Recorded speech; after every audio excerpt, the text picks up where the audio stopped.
Program baru, meracik makanan lezat menjadi sehat.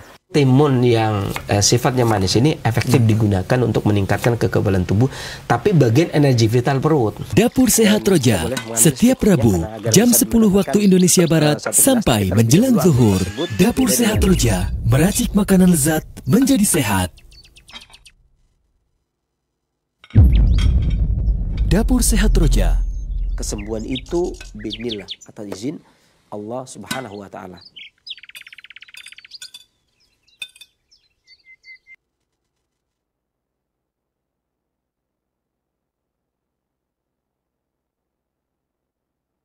Bismillah, assalamualaikum warahmatullahi wabarakatuh. Alhamdulillah hamdan katsiran thayyiban mubarakan fi kama yuhibbu rabbuna wa yardah. Asyhadu an la ilaha illallah wahdahu la syarika lah wa asyhadu anna Muhammadan abduhu wa rasuluh la nabiyya ba'da ma ba'da. Ikhwatai Islam wa azakumullah, sahabat Roja, apa kabar Anda di kesempatan Rabu pagi menjelang siang yang berbahagia ini? Semoga harapan sehat selalu buat Anda beserta keluarga, dan tentunya semoga Anda semua dalam penjagaan dan perlindungan Allah Subhanahu wa Ta'ala. Allahumma amin. Bertemu lagi dalam program Dapur Sehat Roja, meracik makanan lezat menjadi sehat bersama narasumber kita, Sensei Abu Muhammad Faris Al-Kianji hafizahullah, yang akan menemani kita hingga 1 jam lebih ke depannya. Alhamdulillah Sensei sudah bersama kita. Kita sapa terlebih dahulu. Assalamualaikum warahmatullahi wabarakatuh Sensei. Waalaikumsalam. Apa kabar? Alhamdulillah sehat ya.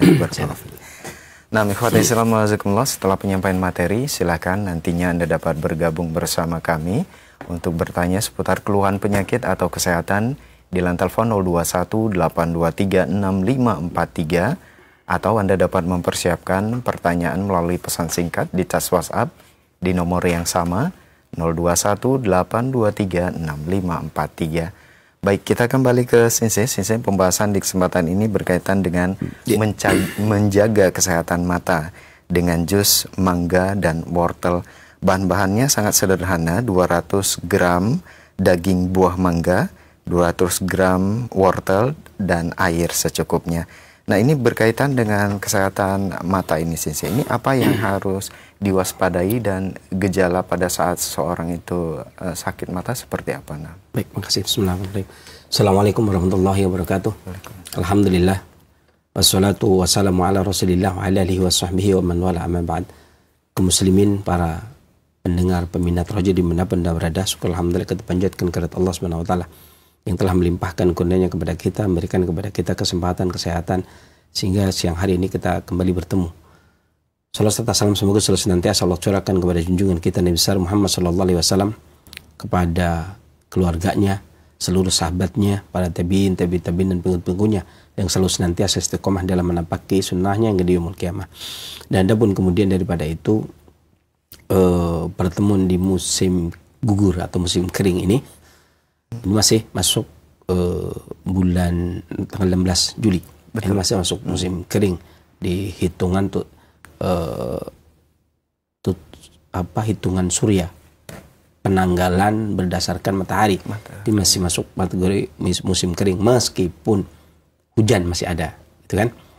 Bahkan ada beberapa daerah yang banjir.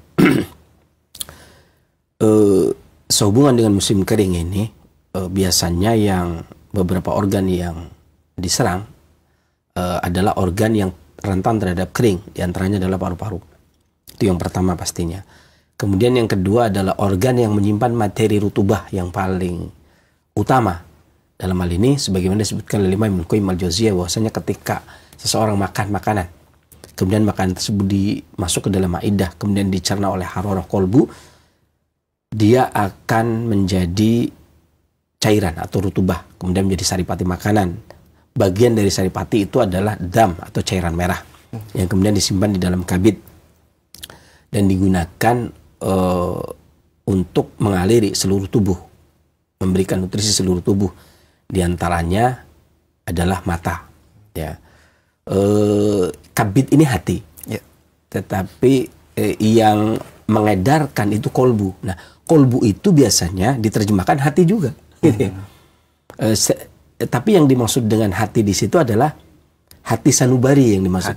Makanya ada istilah dari mata turun ke hati. Gitu ya. Jadi apa yang ada dalam kolbumu, hatimu, maksud hati dalam heart, kolbu, itu akan tampak pada matamu gitu kan. Betul. Karena kesedihan bukan di kabid, di liver, bukan, tetapi di kolbu, kabid. Maka akan tampak pada raut muka kita, ya, dan seterusnya. Ini ada kaitan eratnya.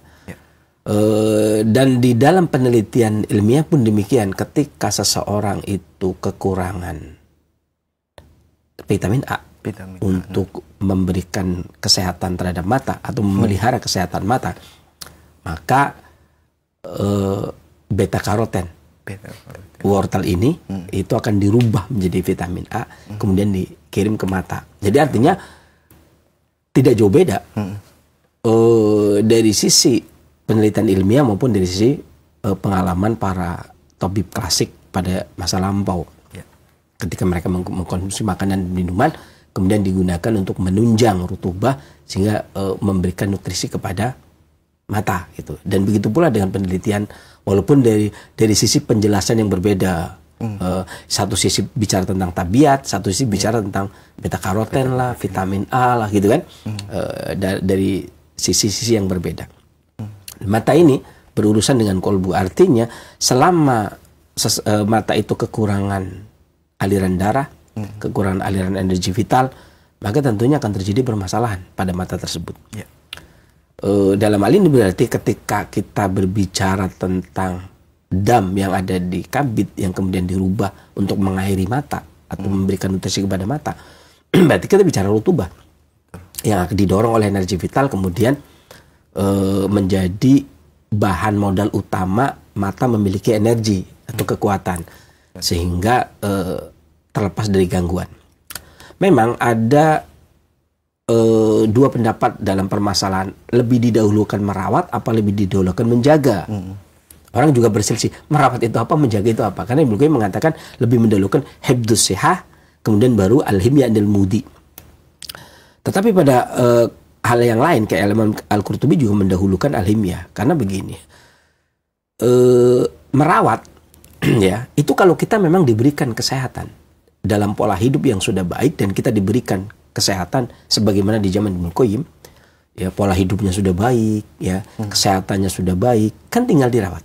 Itu lebih didahulukan merawatnya, mengkonsumsi ini, mengkonsumsi itu.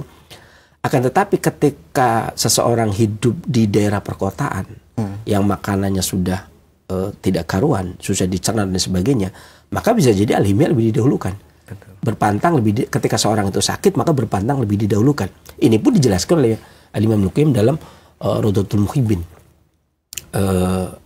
Banyak diterjemahkan taman orang-orang jatuh cinta, gitu ya. Ya, yang terjemahnya begitu. Itu pun beliau jelaskan di sana. Artinya beliau menjelaskan mendahulukan hifdzus sihah ketika beliau berbicara di Faidul Fawaid. Tapi beliau juga di kitab lainnya beliau membicarakan tentang bagaimana peranan al-himyah. Itu berbantang, menjaga. Karena suatu ketika seseorang itu sudah terjangkit penyakit, berarti yang didahulukan maka al-himyah. Berpantang agar sakit tersebut tidak bertambah. Nah, ketika orang itu sehat, maka yang lebih didahulukan sebagaimana beliau sebutkan dalam Faidul Fawaid, hifdzul quwwah muqaddamun alal himyah. Merawat kekuatan itu lebih didahulukan.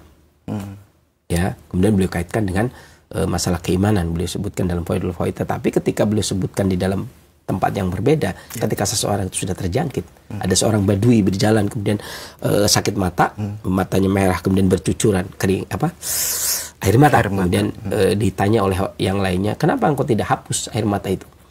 Ya, Imam Ibnu Qayyim menjelaskan kenapa engkau tidak hapus air mata itu. Kata si badui, kalau seandainya saya mengikuti keinginan saya, itu niscaya akan saya hapus. Akan tetapi tabib melarangnya, melarang menghapus ya, karena matanya lagi sakit. Kemudian kalau keluar air matanya nggak boleh dihapus. Itu tabibnya malang. Ini cerita ini dibawakan oleh Imam Ibnu Qayyim. Seandainya tabib itu membolehkan, maka saya ingin sekali untuk menghapusnya.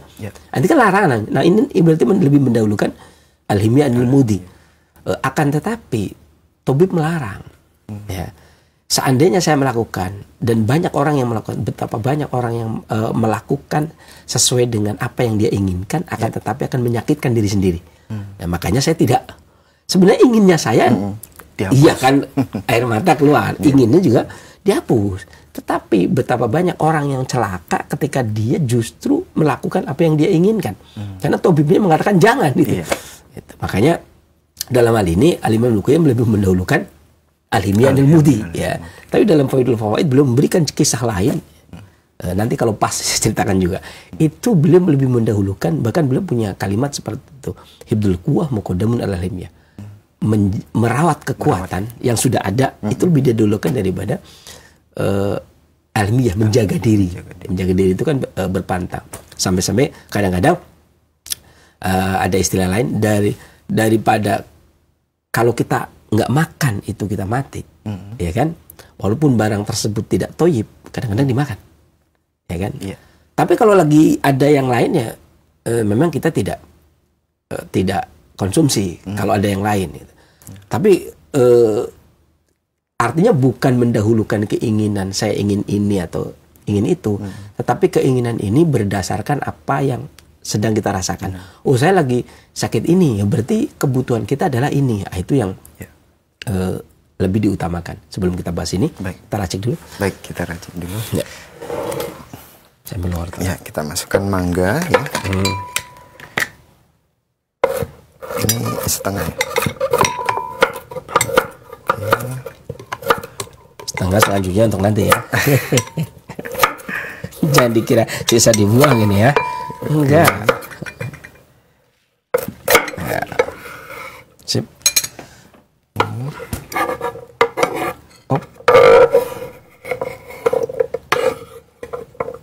Ini juga segar ya. Wortel segar nih. Insyaallah. Insyaallah. Sip. Oke.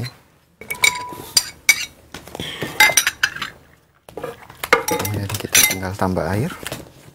Boleh. Ini kalau kurang manis bisa ditambah madu ya? Lagi?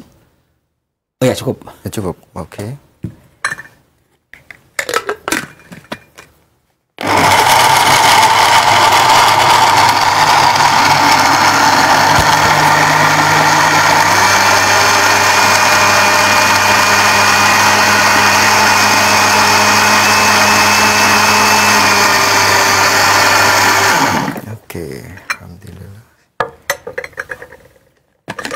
Perpaduan warna orange dan kuning ya, segar banget seperti ini.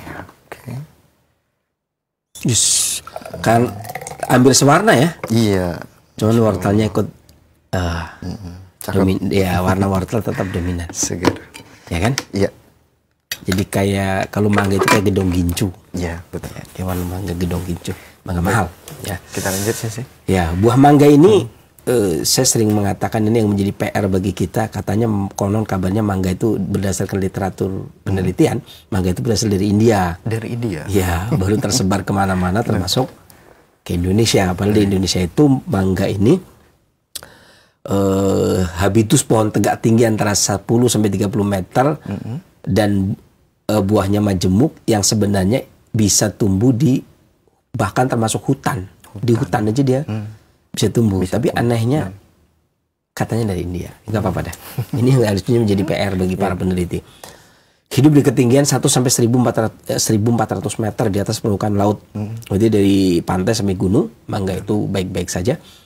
Bahkan sebagian besar mangga yang dipasok ke Jakarta itu kan mangga-mangga Pantura ya, mangga-mangga Jepara, Indramayu, Pekalongan, Pemalang, Tegal, gitu. Mangga-mangga situ.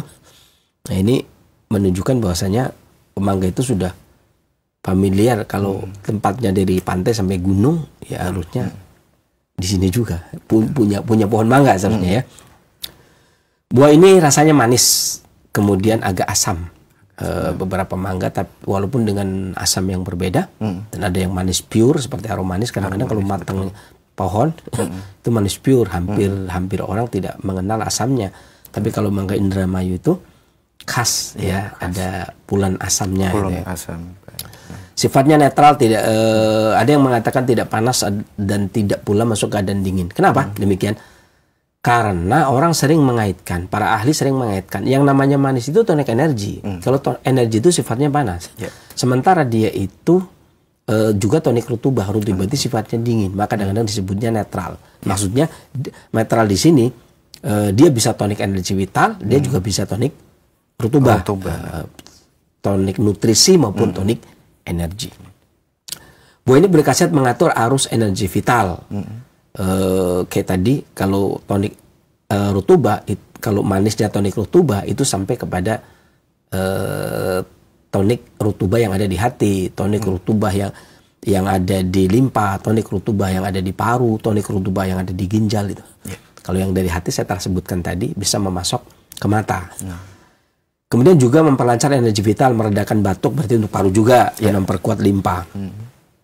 Rasa dagingnya manis, daging bijinya manis agak pahit. Saya tidak bahas bijinya, tapi bijinya itu konon kabarnya di India biji mangga ini penting juga digunakan bahan pangan di masa paceklik. Tapi ini yang ngomong Nyonya Koppenberg, berarti sekitar tahun ini sekitar tahun 1912-an lah. Kalau sekarang nggak kayaknya enggak ya. Bijinya kan pahit. Iya, betul. Ya.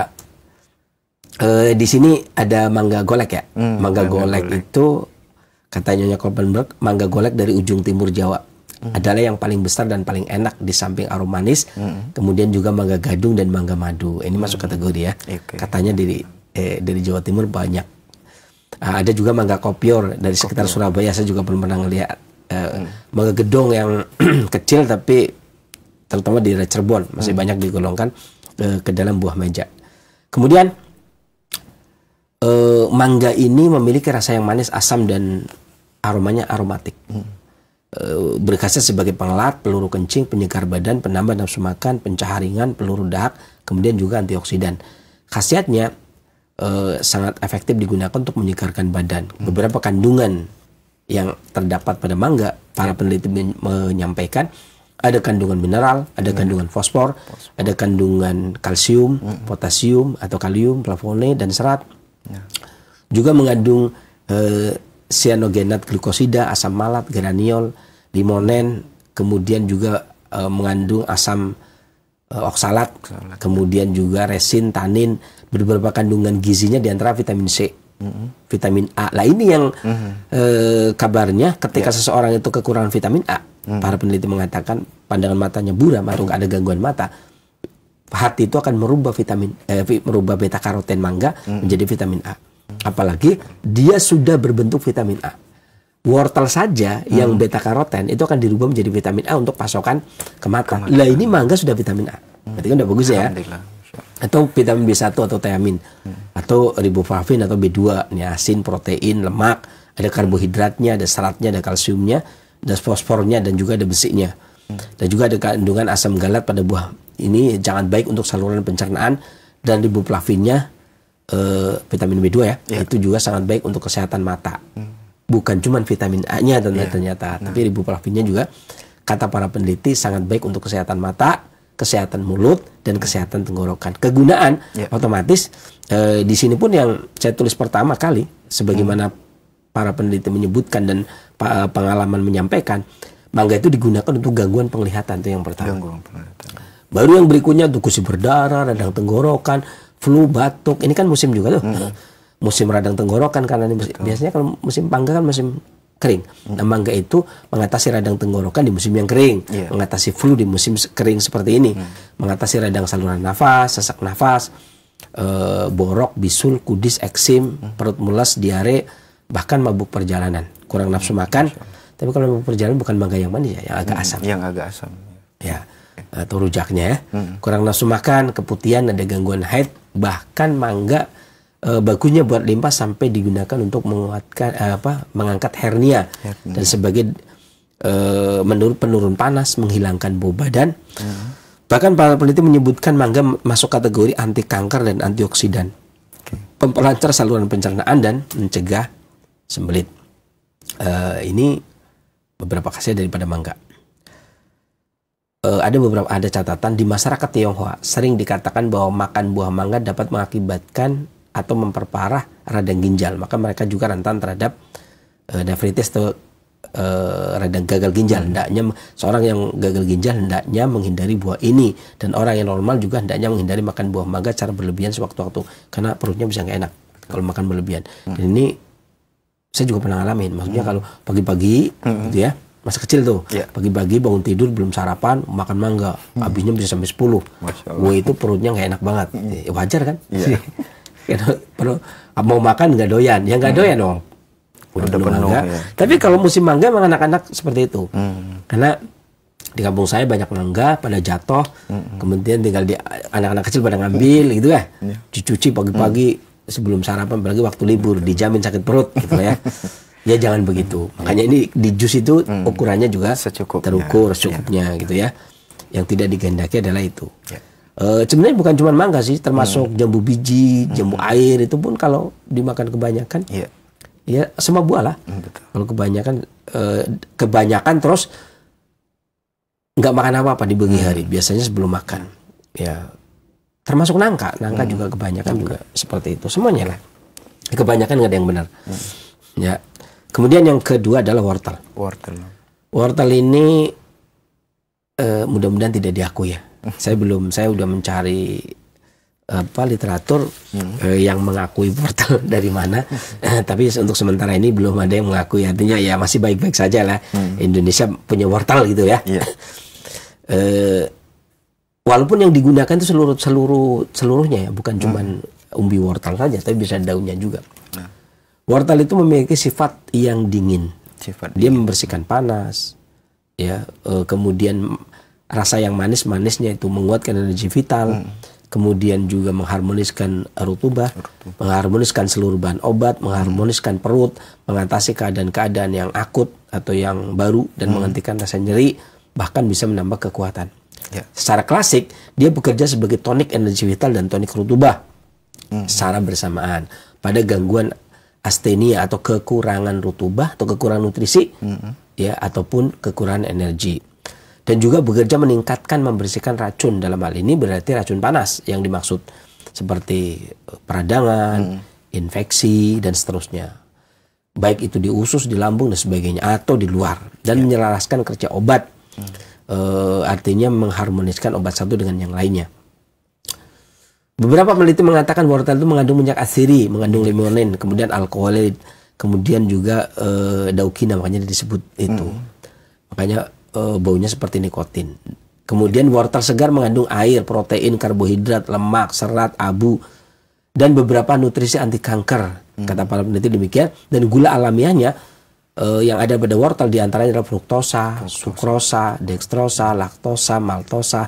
Dan juga ada pektin, glutathione, kemudian mineralnya ada kalsium, fosfor, besi, kalium, natrium, magnesium, kromium, dan ada beberapa vitamin diantaranya beta karoten, B1, B2 atau riboflavin, kemudian vitamin C serta asparagin, serat dan niacin. Dan wortel mengandung juga porfirin, kemudian flavonoid dan lain sebagainya.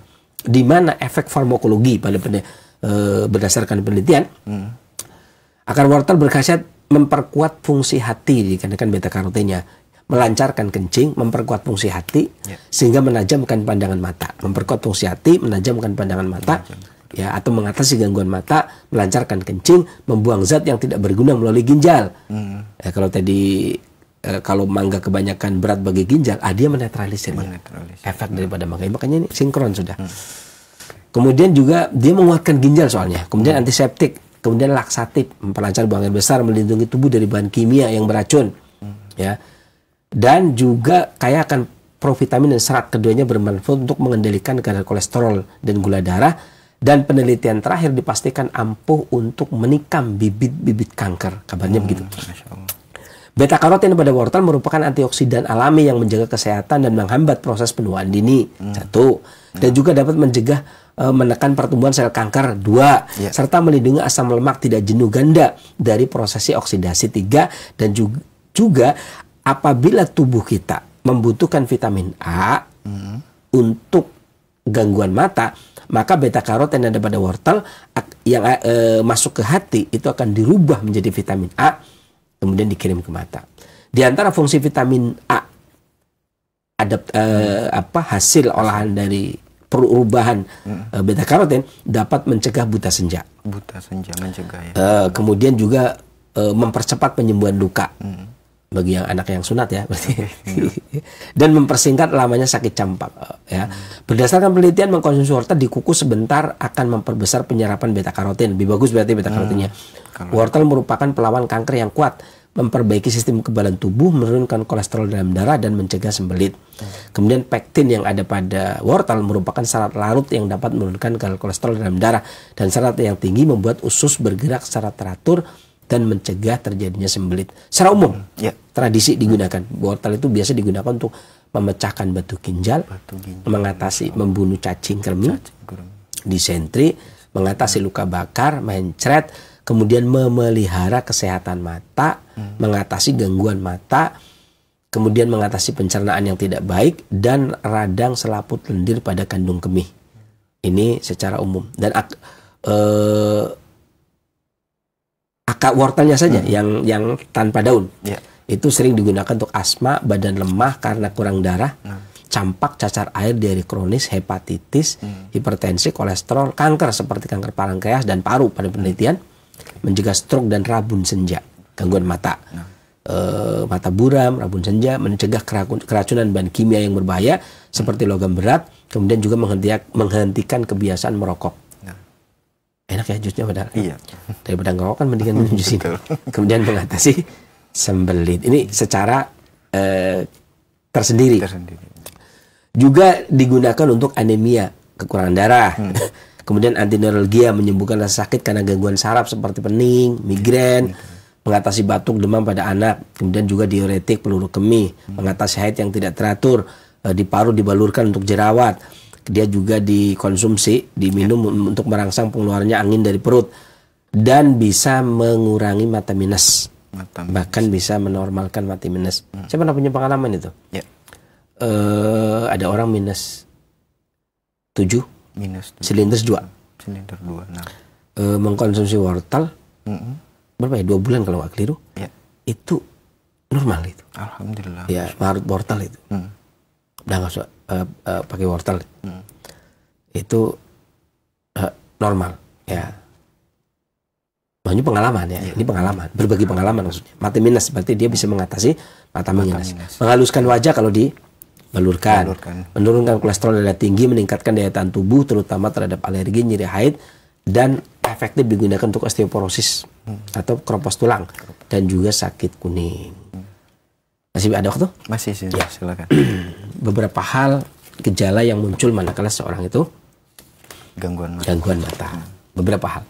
Pertama, bisa disebabkan karena angin dan panas. Angin dan panas. Di musim panas, di musim panas ada angin panas. Gejala yang muncul diantaranya adalah mata tidak tahan cahaya, disertai dengan bengkak. Matanya bengkak, kemudian tidak tahan cahaya. Silo gini biasanya orangnya. Bengkak memerah, ininya juga bengkak gini, matanya juga memerah ini. Biasanya pakai sebut tangan dan pakai kacamata, bukan gaya tapi karena memang nggak tahan cahaya. Disertai dengan sesak nafas, bengek. Kemudian juga batuk, bahkan terkadang keluar darah. Disertai dengan pusing, sakit kepala, dengan kepalanya kerasanya kepalanya membengkak. Perasaan dia sih. Padahal tidak. Enggak, saya ngelihatnya enggak. Tapi dia, kepala saya gede banget ini sih. Ya kita harus ngiyain aja kan, kata si yang ngantar, iyain aja. Oh iya itu. Padahal kalau menurut saya harusnya jangan ya, kasihan soalnya. Jadi merasa kepala saya kayaknya bengkak ya, dipegang-pegang dia. Kemudian juga tidak menyukai dingin, gampang pakai jaket datangnya. Pilek kental dari hidung, kadang mimisan, nyeri. Bahkan bukan cuman matanya tidak tahan cahaya dan bengkak, tapi juga nyeri ya. Tenggorokannya nyeri, matanya nyeri, tadi merah, bengkak, telinganya berdenging, kemudian orang ngomong apa-apa terus, tuli maksudnya agak kurang dengar, kemudian seringnya dikit-dikit baru ngobrol sebentar ingin BAB, tapi pas ke belakang nggak keluar, cebok, datang lagi ngobrol lagi pengen BAB lagi, kayak gitu terus tuh. Sabar ya. Kemudian haus, keinginan minum, sakit gigi, urinnya berwarna kuning, lendirnya keluar dari hidung. Selain jus ini, mangga wortel, bisa digunakan diantaranya buah yang bisa dikonsumsi ada pisang. Kemudian pare buah apa sayur ya? Sayur ya, oke. Pare dikukus, kemudian makan ya. Kemudian daun mengkudu. Ya. Kemudian daun pepaya, jamur hitam, garam, bayam, stroberi, rebung, mentimun juga bisa, buburnya pakai jali, kemudian daun bit, kacang hijau buat bubur juga bisa, bagus. Kemudian daun mint, sayur beningnya pakai korokot.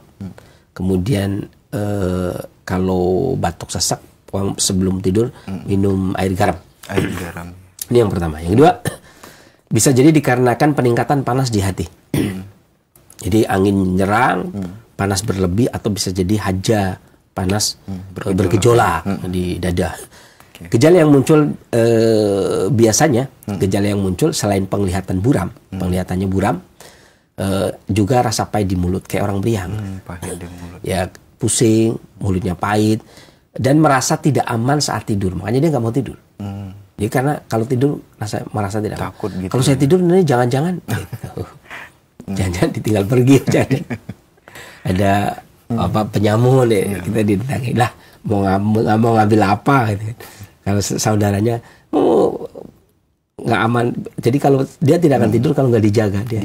Sini dulu, dia tidur, enak banget ya. Tapi begitu bangun nggak ada orang dia langsung lari gitu. Merasa tidak aman saat tidur. Sakit kepala pada wanita juga sakit kepala. Ya, berarti suaminya nggak kerja nih kalau wanita ya. Sakit kepala di sisi kepala di sini. Sakit kepala dengan pusing, sakit kepala dengan nyeri yang parah dan bengkak. Rasa berat di kepala, kepalanya susah digerakkan, rasa ringan di kaki. Tapi kakinya ringan. Kaku, jari-jari tangan dan kaki, kaku, nyeri, dan di iga itu nyeri dan diraba kayak bengkak gitu. Raut wajahnya memerah, telinganya berdenging dan tuli.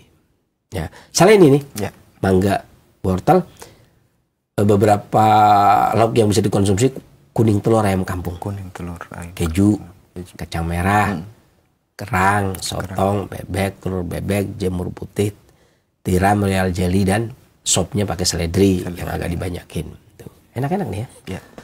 Ya biar bahagia dia, biar merasa tenang. Yang ketiga, itu bisa juga dikarenakan astenia energi vital. Kalau astenia energi vital berarti pasokan darah bisa jadi nggak cukup. Itu kalau tadi bilang beta karoten jadi vitamin A kemudian dikirim ke mata, itu kan kalau ada energi vital untuk mengarahkan. Kalau nggak ada kan tidak bisa terarahkan. Bisa jadi dia cukup vitamin A-nya, beta karotennya juga cukup. Kalau energi vitalnya lemah maka tidak. Bisa juga. Ini dikarenakan astenia energi vital. Gejala yang muncul manakala seorang tersebut itu selain ada pembengkakan di tempat cekungan mata, ya, matanya, kemudian matanya jadi menutup gini, jadi ngapa dikitin? Karena kalau dia melek lelah, kayak saya kalau melek itu sedikit aja capek. Jadi habis melek gini, ngobrol aja merem gini dia. Jadi kayak orang tidur. Iya, kayak orang tidur dia. Jadi kalau melek sedikit capek, merem lagi dia. Jadi ngobrol juga merem. Ya, jadi jiwanya lelah, matanya lelah. Matanya juga lelah.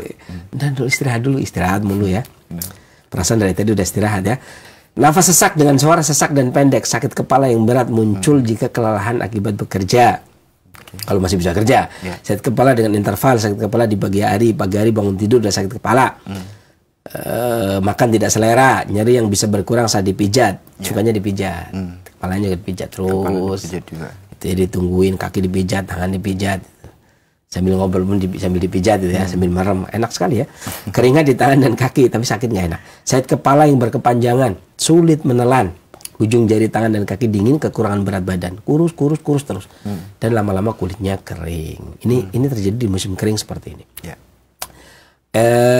Selain jus mangga dan wortel, buah yang efektif digunakan diantaranya anggur. Anggur juga lagi bagus sekarang. Ya, kemudian lengkeng dari semenjak Ramadan akhir itu udah bagus anggur. Kemudian gula gandum. Kemudian kalau ikan kerapu. Carinya di mana? Nggak tahu. Enak. Kemudian ikan selar, ini agak murah sedikit. Kemudian ikan kembung, itu familiar ya. Kemudian beras ketan, terserah mau dimasak apa. Kemudian kentang sebagai pengganti ubi. Apel, mentimun, ikan gurame, ikan mas, wortel, tawarnya ikan gurame, ikan mas. Kemudian wortel selain di jus boleh juga dimakan biasa. Kacang merah, kacang kara, jelly, royal jelly, buncis untuk lauknya, bawang putih boleh juga untuk obatnya. Biasanya akan bisa mengurangi sakit kepala kalau bawang putih biasanya pakai sambal bawang putih. Cabai, bawang putih bikin sambal ya. Kemudian dikasih garam, ya. Itu bisa. Kemudian ubi merah, kurma, daging kambing, labu siam dan gula batu. Cukup apa masih ada waktu? Satu lagi bisa. Satu lagi bisa. Oke. Sip. Kemudian selanjutnya dikarenakan fungsi hati yang panas. Fungsi hati yang angin panas masuk ke hati, kemudian menimbulkan hati yang panas. Ada dua di sini berarti. Gejala yang muncul adalah selain gangguan mata, nyeri di mata, matanya nyeri, merah, nyeri, gitu, juga disertai dengan batuk dan batuk berdarah. Kemudian kalau kena angin sedikit dia menggigil, nafasnya sesak, ya, kemudian telinganya berdenging. Di antara yang dikonsumsi adalah pisang, mengkudu, pepaya, selain jus ini.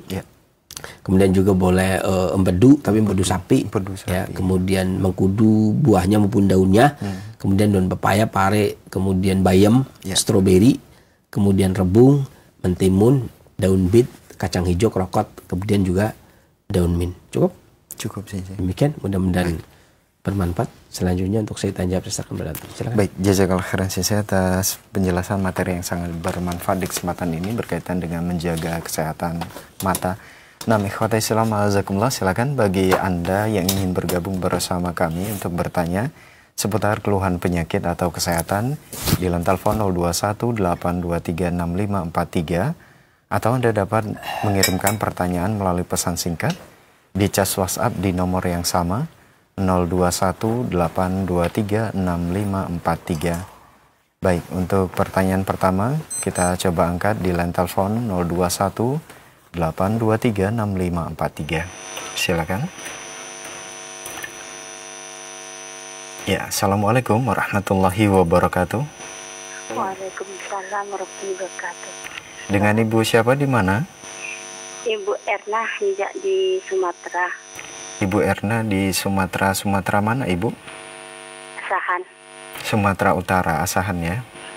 Iya. Baik, silakan Ibu Erna, langsung ke pertanyaannya. Saya sakitnya ada lambung, Ustaz. Sakit lambung? Iya, Ustaz. Maksudnya ini apa, nyeri atau bagaimana, Ibu? Nyerinya enggak nyeri, Ustaz. Kadang kamu susah gitu, Ustaz. Kalau saya berjalan, susah gitu. Baik. Jadi saya macam payah lagi itu mendapat. Kenapa, Ibu? Apa? Diulangi? Kalau saya berjualan gitu, Ustaz, ini agak menyesal dia. Nyesak di dada? Iya. Baik. Dada apa perut? Dada. Oh, dada. Dada, baik. Cukup? Kemudian, Ibu? Baik, itu saja Ibu keluhannya ya? Iya. Baik, mohon ditunggu jawaban dari Sensei, Ibu. Ya, Ustaz. Baik. Terima kasih. Jazakillah khairan. Silakan Sensei. Ada dua hal yang bisa digunakan. Yang mudah yang mana boleh dipilih. Satu, Ibu bisa menggunakan adas. Adas. Saya bilang adas karena Sumatera banyak yang menggunakan adas sebagai bumbu. Ya. Ada 1 sendok teh, kemudian diseduh pakai air setengah gelas, air panas. Boleh ditambah madu kalau ada atau gula merah. Kemudian diminum setiap mau tidur. Satu. Atau yang kedua, boleh kencur seujung jari kelingking, kemudian dikupas, kunyah, kemudian minum air hangat. Lakukan bangun tidur mau tidur. Mudah-mudahan ini salah satu pilih ya, jangan dua-duanya. Mana yang lebih mudah didapatkan. Mudah-mudahan Allah angkat penyakitnya dan bermanfaat bagi para pendengar dan pemirsa yang lainnya selainnya. Baik, terima kasih jazakallah khairan Sensei atas jawabannya. Semoga bermanfaat untuk penanya Ibu Erna yang ada di Asahan, Sumatera Utara. Nah, masih kami buka kesempatan di line telepon 0218236543 bagi Anda yang ingin bertanya secara langsung seputar kesehatan atau keluhan penyakit. Ya, halo. Silakan.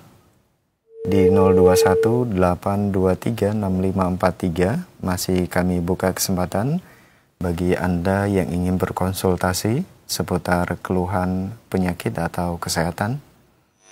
Ya, silakan. Halo, assalamualaikum. Waalaikumsalam warahmatullahi wabarakatuh. Dengan Ibu siapa di mana? dengan Ibu Lilis di Indramayu, Ustaz. Silakan Ibu. Iya. Afan, izin bertanya Ustaz, ibu mertua saya kan kena kanker paru-paru, udah stadium 4. Sekarang kan sedang pengobatan di Bandung di rumah sakit paru. Selain perobatan dengan dengan obat-obatan, apakah bisa dilakukan dengan obat-obat yang herbal itu Ustaz, biar sehat gitu Ustaz. Walau alam kan kalau kanker kan antara berapa tahun lagi hidupnya kan kita tidak tahu ya Ustaz ya, dengan umur ya Ustaz ya. Yang pertama itu Ustaz.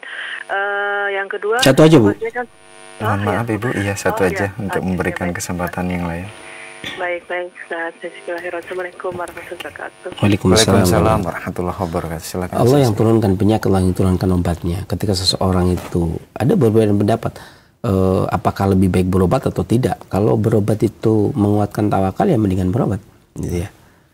Dan ini juga pendapat yang diambil oleh Ibnu Hambali dalam Adab Syariah. Tapi ketika seseorang sudah berobat, memilih tempat berobat yang tepat, ahli di situ, kan udah diketahui kan diagnosanya, kanker paru stadium 4 udah diketahui, ya tinggal dilanjutkan. Adapun kemudian apa boleh digabung dengan herbal dan seterusnya, maka itu tentunya dengan didiskusikan kepada para dokter setempat, ya bagaimana, apakah ini bisa digabung dengan herbal, kalau bisa apa, kan gitu ya. Betul. Ya, buahkah, sayurkah gitu.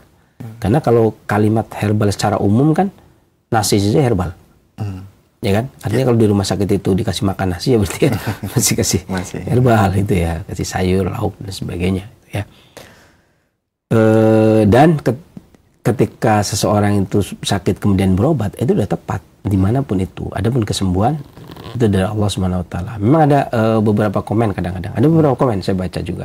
Di antara komennya itu mengatakan, Shinsei itu kalau ditanya orang yang sakit lagi ditangani dokter nggak mau menjawab, dan padahal tidak semua penyakit itu bisa diobati secara medis. Kebalikannya juga begitu. Tidak semua penyakit sembuh dengan selain medis. Kan itu ya. Karena kesembuhan kan bukan dari medis atau bukan dari tradisional atau dari klasik. Artinya kalau sama-sama tidak kemudian sudah ditangani, ya iya kan, nggak usah gaya. Masa kita mau gaya, oh tenang aja, nggak perlu. Kenapa kok nggak dijawab? Padahal tidak semua penyakit, ya benar, tidak semua penyakit bisa disembuhkan oleh medis. Ya karena Allah yang menyembuhkan. Dan tidak semua penyakit juga bisa disembuhkan oleh metode pengobatan Shinsei, metode pengobatan klasik, metode pengobatan tradisional manapun. Tidak semua juga seperti itu. Karena kesembuhan dari Allah Subhanahu Wa Taala. Kalau seseorang sudah berikhtiar, urusannya kan ikhtiar ya. Betul. Yang dilakukan seorang tabib, tugas seorang tabib kata Imam Ibnu Qayyim itu adalah setidaknya kalau memang bisa mengembalikan kesehatan yang hilang. Kalau bisa. Kalau nggak bisa, mempertahankan yang masih ada dah. Itu, mempertahankan yang masih ada. Kalau nggak bisa lagi, meminimalisir sakitnya, ya. Terus, jadi bukan tugas seorang tabib adalah menyembuhkan. Tidak ada penjelasan seperti itu.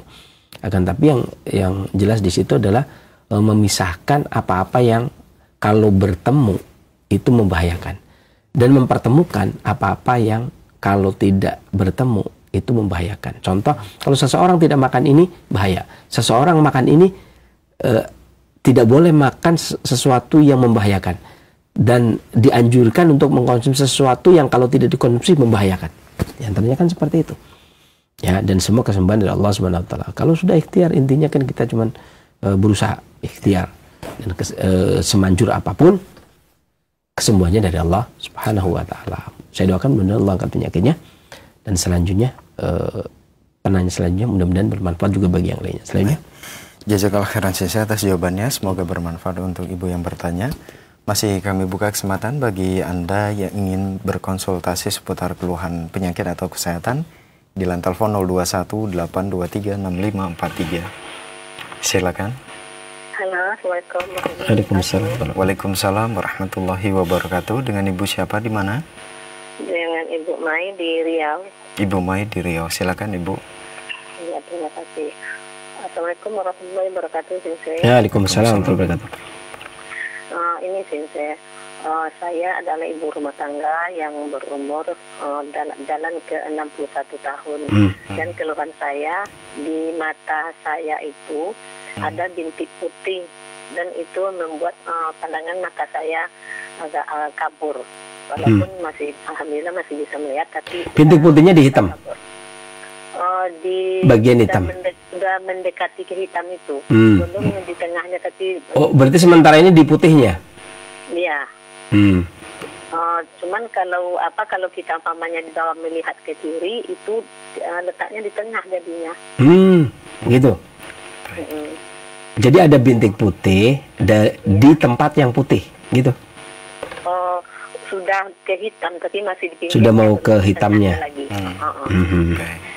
Mohon pencerahannya. Terima kasih. Assalamualaikum warahmatullahi wabarakatuh. Waalaikumsalam warahmatullahi wabarakatuh. Silakan sih.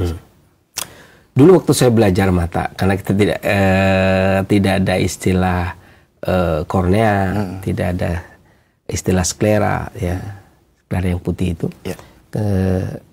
Dulu yang paling kecil, hitam kecil itu, dulu guru saya itu menyebutnya manusia mata, manusia mata. Karena dia yang melihatnya itu, yang paling kecil itu berurusan dengan ginjal, kata dia.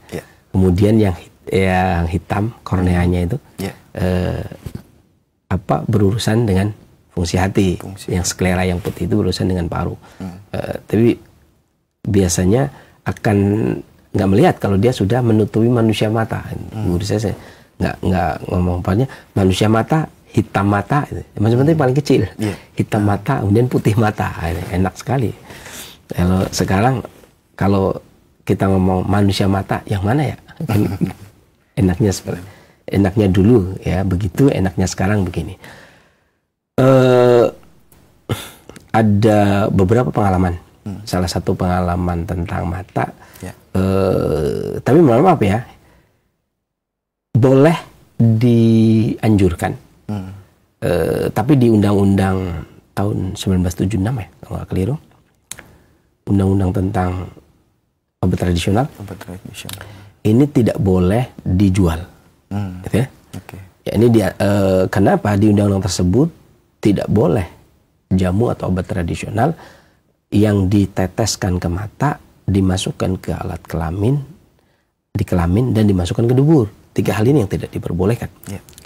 Jadi pengobat tradisional itu tidak boleh memproduksi, kemudian menjual yang diteteskan ke mata, kemudian yang dimasukkan ke vagina, kemudian dimasukkan ke dubur. Hal ini yang tidak diperbolehkan. Tetapi dia boleh menganjurkan berdasarkan pengalaman dan penelitian yang ada. Ada beberapa penelitian dikarenakan pengalaman. Jadi madu itu secara tradisi itu efektif digunakan untuk obat tetes mata, mengatasi gangguan seperti adanya timbunan selaput yang menutupi mata, entah yang seperti tadi disebutkan putih dan seterusnya, itu diteteskan. Itu. Saya masih ingat ada seorang dokter dari negeri kita, namanya Dr. Aji Suranto. Dia spesialis anak. Kemudian dia melakukan ikut studi dan penelitian di luar, sampai ke Amerika. Beberapa waktu itu yang diujikan itu madu, bukan madu multiflora, tapi madu monoflora. Madu monoflora, madu bunga gitu ya, madu yang satu. Yang diteliti ya, kalau tradisi yang menggunakan itu madu multiflora. Madu multiflora itu berarti madu hutan, yang bunganya tidak bisa dideteksi. Ini bunga apa itu enggak. Tapi ketika penelitian kan nggak mungkin, karena dia harus lebih spesifik gitu kan. Maka kata beliau itu yang digunakan adalah madu monoflora gitu ya. Terus diteteskan dan dia punya dampak yang signifikan, bahkan termasuk buat katarak. Kata beliau. Itu ternyata madu itu bisa mengikis tadi yang adanya timbunan selaput yang ada di mata, kemudian diteteskan sekitar maksimal 1-2 tetes. Netesnya 2-3 kali dalam sehari. Memang panas banget itu. Saya udah beberapa kali nyoba juga. perih dan panas, tapi sebentar saja. Ya. Dan yang dianjurkan di penelitian tersebut yang digunakan adalah madu monoflora, bukan madu multiflora. Tapi ingat, kenapa ada penelitian itu? Karena ada pengalaman yang menggunakan obat tetes mata menggunakan madu multiflora. Tetapi karena penelitian itu susah untuk mendeteksinya, maka digunakanlah madu monoflora, ya, madu bunga, madu monoflora, ya madu rambutan kayak kapuk randu, kaliandra kayak begitu ya. Tapi yang digunakan di sana, saya tanya, terus madu yang digunakan madu apa? Monoflora tapi apa? Spesifik. Jenis apa? Madu bunga lotus. Madu bunga lotus yang digunakan. Yang diteliti itu madu bunga lotus. Karena ada pengalaman madu multiflora, maka digunakanlah madu bunga lotus. Setahu saya di sini nggak ada. Iya. Iya kan? Cari bunganya. Iya. Itu yang digunakan katanya madu bunga lotus, dan itu berhasil. Berhasil. Tapi dia menggunakan madu bunga. Terus loh, kalau begitu apakah selain bunga lotus itu tidak bisa yang monoflora? Oh enggak, yang penting monoflora. Karena monoflora itu bisa dipertanggungjawabkan secara penelitian. Kemudian kita bertanya, loh, kenapa madu multiflora tidak bisa? Padahal madu multiflora itu yang menjadi proyek percontohan. Kan tadinya multiflora itu bisa tuh berhasil. Akhirnya diadakan penelitian. Kenapa yang jadi proyek percontohan itu multiflora? Kenapa kok pada waktu penelitian pakainya monoflora? Karena ketika multiflora kita nggak tahu dia bunga apa spesifiknya, maka digunakanlah madu monoflora dari jenis madu bunga lotus, gitu ya. Nah, setelah berhasil ya sudah dianjurkan itu. Kalau tanya, kenapa sebab? Kenapa nggak multiflora? Nah, rupanya ada cerita ini. Jadi multiflora itu dulu di zaman perang antara Amerika dan Vietnam, orang Amerika satu batalion itu terdesak dan terkurung di satu hutan, dan mereka tidak ada makanan. Akhirnya ada madu, kemudian mereka konsumsi. Ini ceritanya beliau nih. Gitu ya ceritanya. Loh, bukannya mereka menang kalau di Rambo itu menang dia. Ini kok kalah gitu ya. Rupanya dia kalah gitu di perang Vietnam itu zaman dulu. Ini ceritanya. Nah, akhirnya ada madu, kemudian dikonsumsi. Begitu dikonsumsi, lama-lama konsumsi madu, akhirnya mereka stres dan saling tembak. Itu mati. Nah, para peneliti khawatir jangan-jangan madunya beracun, bisa mengakibatkan orang stres. Sebentar, saya bilang, ntar dulu gitu. Ntar dulu, jangan begitu dulu. Kan mau minum madu, mau nggak minum madu sama saja, karena dia terkurung selama sekian hari, bisa 40 hari, 1 bulan, kemudian stres, akhirnya marah, saling menyalahkan, komandannya yang salah, komandannya menyalahkan anak buah, karena nggak atau anak buah menyalahkan mata-mata bagian tembak-tembak, saling menyalahkan. Sah dong, nggak harus dikarenakan madu. Iya, tapi waktu itu yang ceritanya begitu. Gitu di penelitian yang dibicarakan begitu, masa kita mau merubah kan enggak? Makanya tidak boleh mah. Jadi bagaimana kalau menggunakan madu multiflora? Ya itu saya ceritakan, yang dicontoh itu multiflora, tapi yang dibikin penelitian monoflora. Pun yang dibikin penelitian adalah nggak semuanya, nggak kaliandra, nggak karet, nggak kopi, nggak rambutan, nggak mangga, madu ya. Tapi yang digunakan adalah madu bunga lotus. Ya, dia bisa ditetes seperti itu. Ibu menggunakan. Ada juga yang pengalaman kakak saya sendiri. Kakak saya sendiri. Kalau ini berarti saya tidak usah nanya yang ke Amerika lah ya. Karena kakak saya sendiri. Kakak saya sendiri itu masa kecil itu tidak melihat. Ya. Akhirnya sama bapak saya, ya wajar lah, bapak saya santai aja. Bapak saya kan otomatis lebih hebat dari saya gitu kan.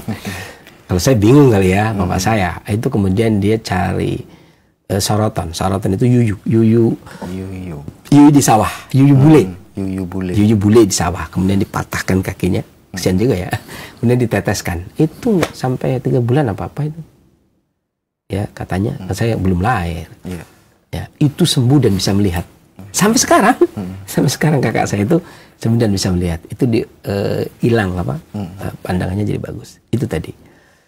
Dan untuk menjaga dan merawatnya, silahkan konsumsi jus ini. Mudah-mudahan mengangkat penyakitnya dan bermanfaat bagi para pendengar Indonesia yang lainnya selanjutnya. Amin. Jazakallah khairan atas jawabannya. Semoga bermanfaat untuk penanya.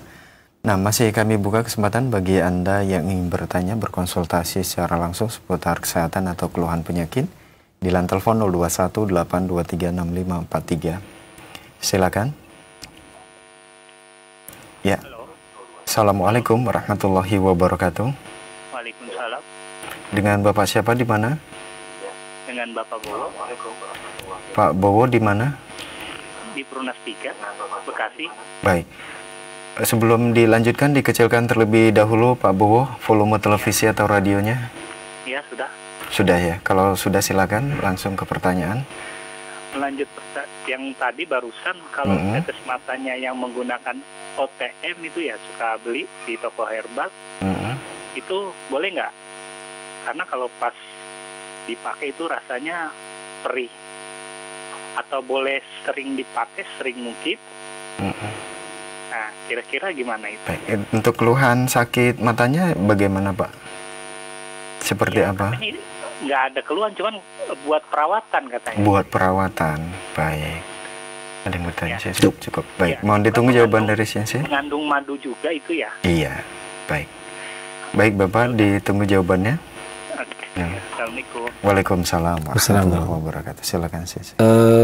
Sebenarnya tadi sudah saya ceritakan tentang undang-undang dan sebagainya. Jadi wallah alam saya tidak tahu karena kenapa para pengobat itu sebenarnya gini. Secara peraturan dari Kemenkes 1076 tahun 2003 sampai PP 103 tahun 2014 bahkan Permen tahun berapa? 2016 ya, tentang pengobatan tradisional dan sebagainya. Itu seorang pengobat tradisional itu diperbolehkan meresepkan bahan obat tradisional yang sudah mendapat izin edar, baik itu entah itu TR ya, atau apa, yang jelas sudah mendapatkan izin edar, izin produksi dan izin edar, itu diperbolehkan untuk memberikan resep. Pertanyaannya, kenapa para pengobat itu tidak memberikan resep secara spesifik jamu-jamu yang sudah ada, padahal diperbolehkan? Ya kan? Jamu kan banyak tuh di luaran, jamu banyak banget. Saya nggak usah nyebutkan juga tahu semua orang ya. Kedai-kedai jamu juga isinya jamu. Toko-toko herbal juga isinya jamu. Kenapa tidak bisa menyebutkan? Karena secara syar'i al ilmu qabla al-qawli wal amal, ilmu itu sebelum perkataan dan perbuatan. Kalau kita tidak tahu komposisinya, bagaimana mungkin kita bisa meresepkannya? Ya kan? Kenapa dokter bisa meresepkan di apotek pakai paracetamol, pakai ya ini dan itu gitu ya? Karena dia tahu. Dokter itu ngomong pakai ini, dia sudah tahu persis yang 500 mg, yang 200 mg, ya kan gitu, dia tahu. Keunikan pengobatan tradisional itu ketika dia membuat jamu, komposisinya itu tidak sepenuhnya vulgar, tertulis semuanya, sehingga para pengobat itu tidak tahu. Kalau tidak tahu ya tidak bisa. Contoh saja yang paling gampang, yang familiar, efektif digunakan, familiar, tetapi para pengobat tidak bisa meresepkan minyak habatus soda. Minyak habatus soda. Kenapa? Minyak habatus soda siapa yang nggak kenal? Habatus soda likulin dawa, semuanya bisa pakai dan sebagainya. Kenapa minyaknya tidak diresepkan, tapi serbuk bibit? Kalau serbuknya diresepkan, biji-bijiannya diresepkan, tapi produknya kenapa tidak diresepkan? Karena rasionya kita nggak tahu. Iya kan, produknya di Mesir, kita nggak tahu rasionya. Begitu pula dengan tadi yang ditanyakan, apapun produknya seharusnya nggak ditanyakan. Kenapa? Kita tidak bisa merekomendasikan produk karena kita tidak tahu. Bagaimana mungkin seseorang merekomendasi? Ini secara syar'i juga nggak boleh. Secara aturan pemerintah juga kita ya meresepkan yang kita tahu, yang benar-benar kita tahu, karena kita bertanggung jawab urusan di dunia, urusan dengan pemerintah, aturan pemerintah, di akhirat urusan dengan Allah Subhanahu Wa Taala ketika kita meresepkan tahu atau tidak tahu. Jadi bukan berarti kenapa Anda tidak meresepkan ini herbal teman sendiri, lah dia aja nggak terbuka, ya kan? Dan kemudian ini komposisinya adalah ini tolong dong diresepkan, sehingga kita punya angka-angka gitu ya.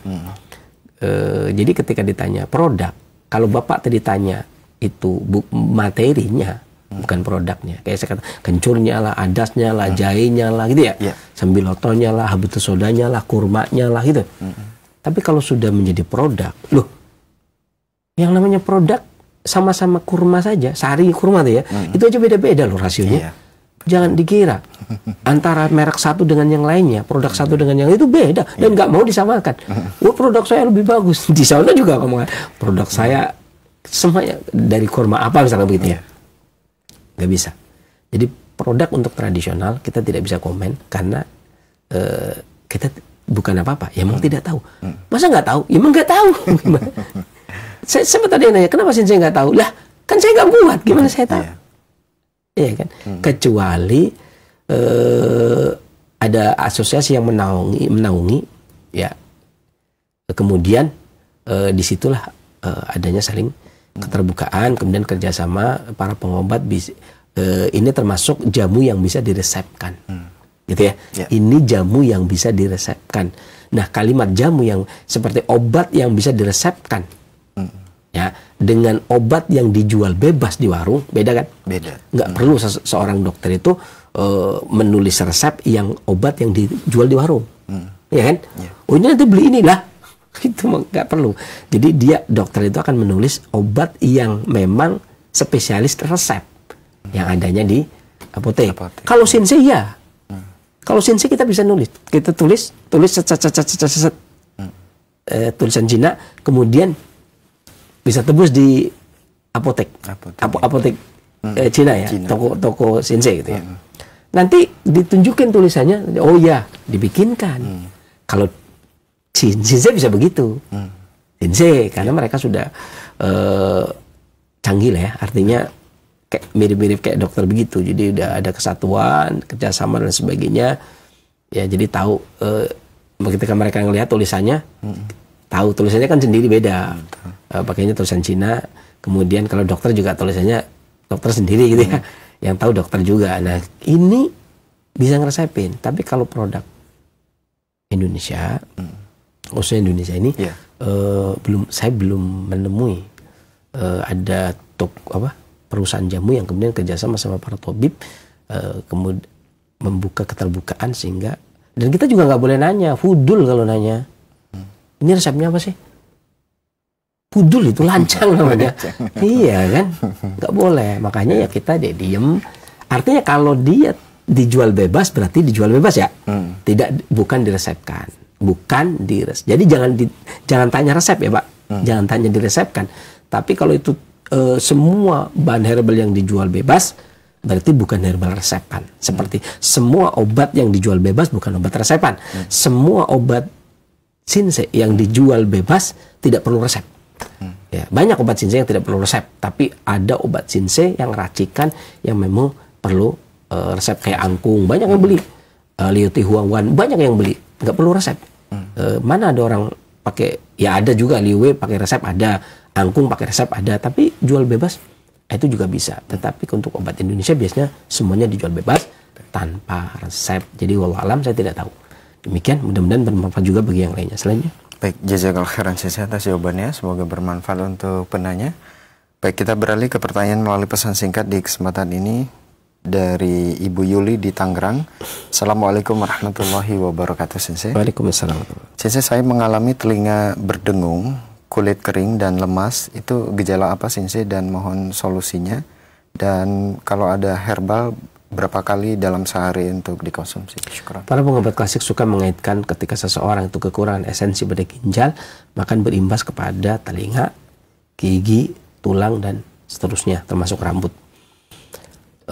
Tapi nggak semuanya harus brek. Jadi satu, artinya matanya jadi buram, rambutnya jadi rontok, telinganya jadi berdenging, giginya jadi ngilu, kemudian tulangnya jadi nyeri. Itu nggak harus semuanya. Satu persatu itu juga sudah mencukupi. Adapun buahnya ibu bisa menggunakan apel hijau, kemudian di blender 3/4 gelas sekitar dapatnya, kemudian diminum 1 kali sehari. Mudah-mudahan Allah angkat penyakitnya dan bermanfaat bagi para pendengar dan pemirsa yang lainnya. Selanjutnya. Baik, jazakallahu khairan Sensei atas jawabannya. Semoga bermanfaat untuk penanya. Pertanyaan berikutnya dari Ummu Abdillah di Mamuju, Sulawesi. Assalamualaikum warahmatullahi wabarakatuh. Waalaikumsalam warahmatullahi wabarakatuh. Sensei, mohon solusinya jika rambut sering rontok. Jazakallahu khairan. Ini nggak nelpon? Mungkin sulit masuk. Iya, oh gitu juga. Karena Ummu Abdillah itu lancar-lancar saja ternyata. bisa sulit masuk juga. Ada beberapa hal ya yang rambut rontok itu. Ya. Saya udah beberapa kali sering cerita, saya ulangi dulu. Jadi tahun 2006. Ya. Tahun 2006 itu ada orang yang memang rontok rambutnya sehingga botak. Botaknya itu sampai 3/4 kepala. Jadi memang ya, kalau belakangnya masih ada dikit gitu ya, tipis. Akhirnya dicukur tipis untuk mengimbangi yang di depannya itu. Nah suatu ketika saya melihat ini bisa sih, bisa. Waktu itu saya kayaknya udahlah saya untuk cari bahan, saya cari bahan. Saya pakai daun waru. Saya cari bahan itu dari Ancol, nggak nemu, Cilincing. Yeah. Bukan nggak ada. Tapi nggak sesuai dengan yang saya harapkan. Bukan begini warunya gitu. Saya cek warunya, oh nggak begini. Akhirnya saya ke Pantura, yaudah akhirnya ke Pemalang. Ya, begitu Pemalang, kemudian ibu saya itu kan orang tua melihara kambing, jadi di belakangnya itu kasih waru untuk dikasih makan sama dia. Yeah. Saya pulang ambil 11 lembar daun waru, kemudian pakai ini kayak Tupperware gitu, saya bawa pulang ke Bekasi. Cuma ngambil itu doang. Yeah. Ngambil itu doang, kemudian saya campur dengan minyak kemiri. Biji kemiri. Kemudian saya rebus, saya ambil minyaknya. Kemudian ternyata ketika dioleskan dalam jangka waktu 2 minggu, itu bukan cuma tidak rontok, tapi rambutnya itu tumbuh, rontoknya berhenti. Tadinya kan rontok itu ya, sampai ke belakang tuh. Akhirnya rontoknya berhenti, rambutnya kuat, kemudian yang licin, yang botak licin jadi tumbuh, gitu, kemudian tumbuh lagi. Jadi bisa pakai, nggak tahu saya Mamuju ada daun waru apa enggak. Minimal kalau nggak ada berarti kemiri dibakar atau gimana, atau direbus, kalau direbus ambil minyaknya yang bagian atas. Kemiri kalau direbus lama itu kan keluar minyaknya. Begitu pula dengan daun waru dicampur dengan kemiri. Ya kalau dulu saya pakai minyak tanah 1 liter. Butuh minyak tanah 1 liter dulu.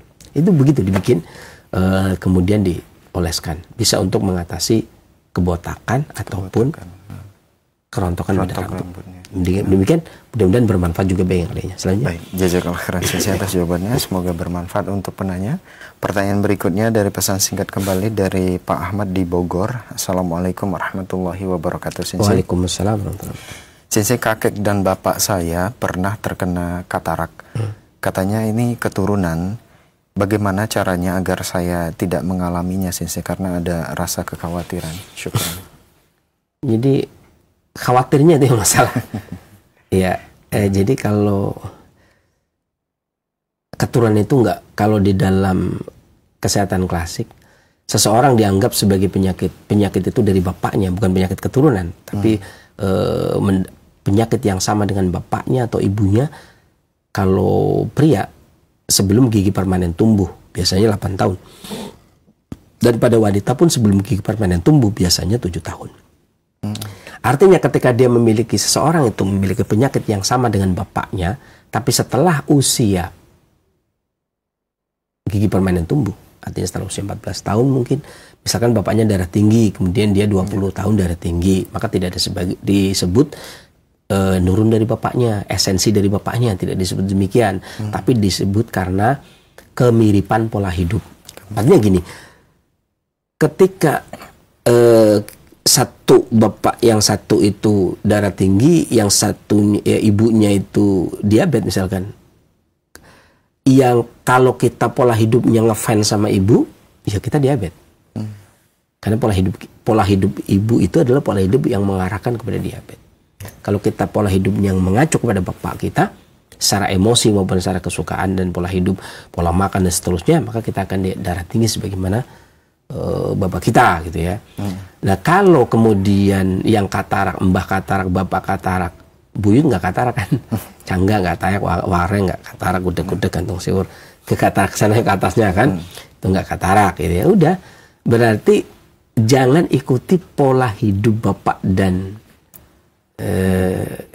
kakeknya yang kayaknya mengacu pada nggak beres pada mata ya. Apa yang kemungkinan kemiripan seperti itu, kemiripan pola gaya gaya bapak sama mbah itu ada kesamaan, bisa jadi begitu. Maka kita jangan. Ya, setidaknya ya makanya gini. Anak pondok itu nggak sama sakitnya sama kedua orang tuanya. Samanya sama ustadznya. Kenapa? Karena misalkan bapaknya asam urat, ibunya darah tinggi atau kebalikannya. Kemudian kita masih kecil di pondok. Ya nggak sama lah. Gimana mau sama? Kita nggak tahu gaya hidup ibu, kita nggak tahu gaya hidup bapak. Gimana mau sama? Ya, kayak saya contohnya nggak sama. Saya nggak sama-sama bapak, saya nggak sama-sama ibu. Padahal masa kecilnya sama, mirip-mirip gitu, ya, sama-sama bapak. Tapi ketika saya sudah usia-usia lulus SD kemudian keluar dari daerah, bahkan pulang-pulang saja saya tetangga saja nggak tahu saya anaknya ibu saya, ya sudah nggak dikenal banget saya. Jadi memang saya di kampung itu, makanya ketika ditanya punya teman nggak, boro-boro teman. Dikenal aja enggak gitu ya. Enggak dikenal. Yang kenal ya ibunya, bapaknya, tangga kanan kiri. Kalau sudah selang 40 rumah udah nggak tahu. Kalau ibu saya pernah punya anak saya. Ya yang kayak gitu nggak akan ini ya Pak.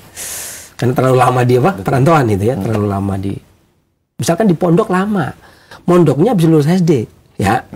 Pulangnya seusia kuliah misalkan. Ya gimana ya nggak sama bapaknya. Terus bagaimana caranya?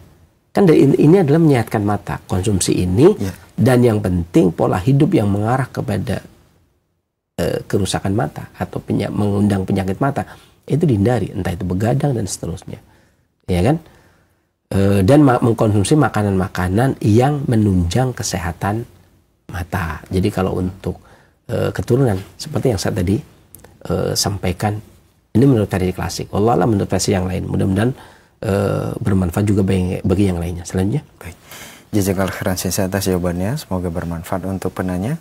Pertanyaan berikutnya dari Pak Syamil. Assalamualaikum warahmatullahi wabarakatuh. Waalaikumsalam warahmatullahi wabarakatuh. Sensei, semenjak usia saya 43 atau jalan 43 tahun ini, ya, sepertinya saya itu kurang energik, terutama sesudah makan. Mata seperti ngeblur, terutama menjelang maghrib. Kulit kering di lutut, jari tangan kadang sakit jika diluruskan. Kadang ada seperti jerawat berisi air di kulit tangan atau lutut. Tinggi badan 165 cm dan berat badan lebih kurang 100 kg. Mantap juga. Subur berarti. Subur. Jadi memang itulah keunikan orang. Jadi yang biasanya kena hujan masih oke, ya kan? Anak muda kan gitu ya. Masa remaja begadang masih oke. Begitu nikah umur kepala 4, kepala 3 lah, nggak usah 4. Begitu begadang langsung masuk angin. Paginya kerokan. Kok nggak sama ya? Kemarin padahal beda. Jangan begitu ya. Karena yang namanya orang itu tua itu suatu kepastian ya. Pasti orang itu tua. Tinggal ngerasa apa tidak gitu ya. Kalau ini penting ngerasa gitu ya. Mulailah pola hidup yang bagus. Ya, tidur jangan kemalaman. Ya sebagaimana bapak-bapak pada umumnya. Jangan kemalaman, gak usah banyak begadang gitu. Keluar malam itu kan anak muda dulu gitu. Yang kayak saya nggak pernah keluar malam aja, dari kecil nggak pernah keluar malam aja, nggak, sekarang sampai sekarang udah kadung nggak pengen keluar malam. Kadang-kadang keluar malam orang sekarang itu kan macam-macam ya. Ada ya alasannya olahraga lah, itulah dan lain sebagainya. Padahal usia sudah tidak seperti dulu gitu ya. Tapi ini hobi, setidaknya hobi masa muda itu beda dengan hobi masa tua gitu kan. Setidaknya begitu ya. Masa tua itu ya kumpul sama takmir masjid gitu ya. Masa tua. Untuk perawatan seperti itu ya, yang seperti itu tadi yang disampaikan. Sebenarnya kalau mengkonsumsi buah dan sayur yang musim kering, banyak minum air, musim panas musim panas banyak mengkonsumsi buah, kemudian musim kering banyak mengkonsumsi sayur, banyak mengkonsumsi air gitu ya. Musim lembab juga kayak seperti ini, musim kering banyak mengkonsumsi air. Kemudian tidur jangan terlalu malam, bangun jangan kesiangan gitu ya. Itu yang penting. Itu baik-baik saja. Setidaknya kalau untuk menjaga, ada beberapa orang dengan kondisi yang berbeda. Ada yang bisa dengan jahe, tujuannya untuk memperlancar peredaran darah, tonik, energi vital. Boleh pakai madu, boleh pakai gula aren dan seterusnya. Kemudian diminum setiap mau tidur. Atau boleh menggunakan daun salam untuk tonik rutubah atau jujusan seperti ini, ya kan? Kan tadi saya sebutkan bukan cuma untuk mata kan? Ya, untuk paru, untuk ginjal, untuk fungsi hati dan sebagainya. Ya, asal ngejusnya enak. Demikian ya. Mudah-mudahan bermanfaat juga bagi yang lainnya. Selanjutnya. Baik, jazakallah khairan Sensei atas jawabannya, dan itu merupakan pertanyaan terakhir kita. Mungkin ada sebagai ikhtitam atau penutup, silakan Sensei. Pada intinya gangguan mata itu baru kerasa kalau ketika melihat sudah buram, melihat harus dekat gitu ya. Ketika melihat jauh masih kelihatan ya, kayak orang plus kan masih oke lah ya. Tapi ketika segini udah nggak kelihatan, segini nggak kelihatan, nah baru segini itu baru kerasa. Ya, kemudian mata buram, mata perih, ya. Dan setidaknya kita menjaga mata, kenapa? Karena walau bagaimanapun juga mata itu cerminan kolbu. Ya, kalau dia sakit berarti ada sesuatu pada tubuh kita yang lain. Karena satu mata rantai, nggak mungkin kemudian mata kita sakit, tubuh yang lainnya baik-baik saja. Ya, satu contoh misalkan ada yang mengatakan saya diabetes, sering tuh orang.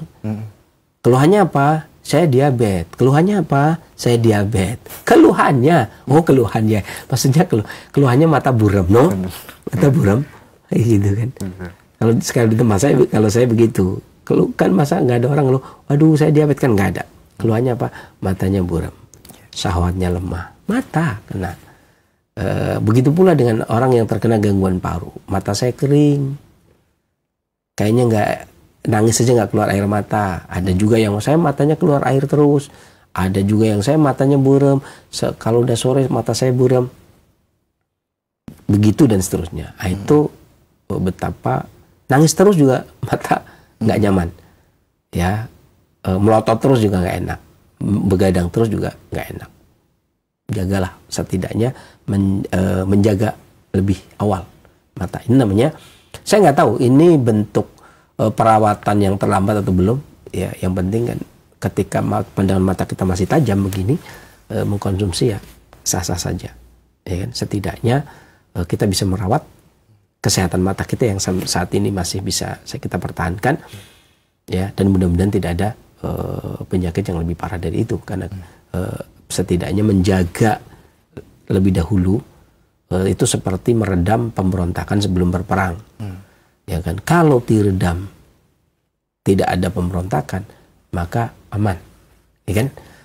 Tetapi ketika terjadi pemberontakan baru diredam, itu lebih ribet, biayanya lebih banyak. Ya, meredam pemberontakan biayanya lebih banyak. Berapa pasukan yang dikirim oleh negara kita ketika untuk Timur lah atau untuk yang lainnya, untuk kedamaian ya, di Papua dan sebagainya.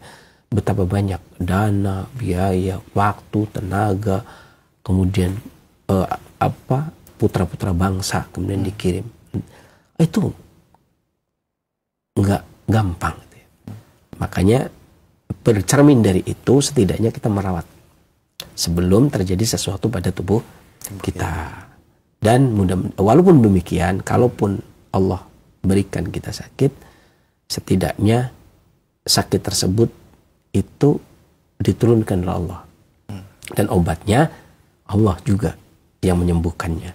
Mudah-mudahan bermanfaat apa yang saya sampaikan. Bila taufiq wal hidayah, alhamdulillah alamin. Wassalamualaikum warahmatullahi wabarakatuh. Waalaikumsalam warahmatullahi wabarakatuh. Terima kasih, jazakallahu khairan, barakallahu fikum, kepada guru kita Sensei Abu Muhammad Faris Al-Gianji hafizahullah atas ilmu yang sangat bermanfaat dan waktu luang yang telah diberikan untuk kita semua. Demikian ikhwati Islam wa jazakumullah, program Dapur Sehat Roja, meracik makanan lezat menjadi sehat.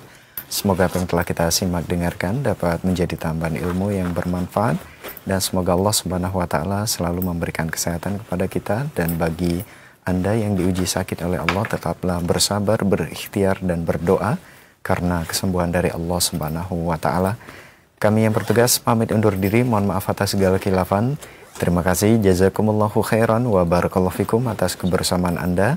Wabillahi taufik wal hidayah, subhanaka Allahumma wa bihamdika asyhadu an la ilaha illa anta astaghfiruka wa atubu ilaik. Selamat beraktivitas. Wassalamualaikum warahmatullahi wabarakatuh.